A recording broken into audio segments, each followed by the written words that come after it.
ناظرین، صحابی رسول حضرت عمار بن یاسر رضی اللہ تعالی عنہ فرماتے ہیں کہ میں نے حضور صلی اللہ علیہ وآلہ وسلم کی موجودگی میں جن و انس سے قتال کیا۔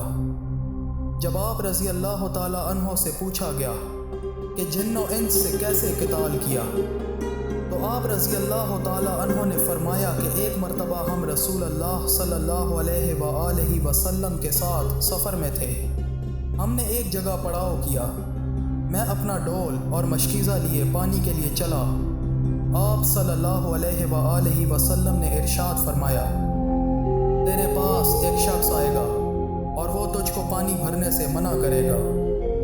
آپ رضی اللہ تعالی عنہ فرماتے ہیں کہ جب میں کنویں کے پاس گیا، اتنے میں ایک سیاہ فام شخص میرے پاس آیا۔ اس نے کہا کہ خدا کی قسم، آج تو ایک ڈول بھی نہیں بھر سکتا۔ یہ کہہ کر اس نے مجھے پکڑ لیا۔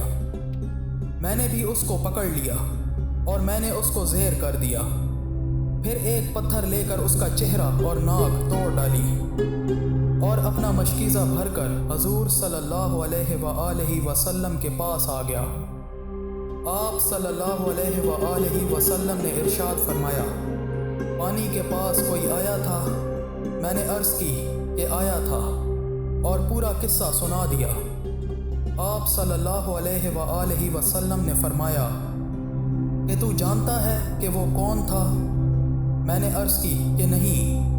آپ صلی اللہ علیہ وآلہ وسلم نے فرمایا، وہ شیطان تھا۔ ایک اور روایت کے مطابق آپ رضی اللہ تعالی عنہ نے فرمایا کہ میں نے اس کی ناک کاٹنے کا قصد کیا تھا، اگر اس کی ناک بدبودار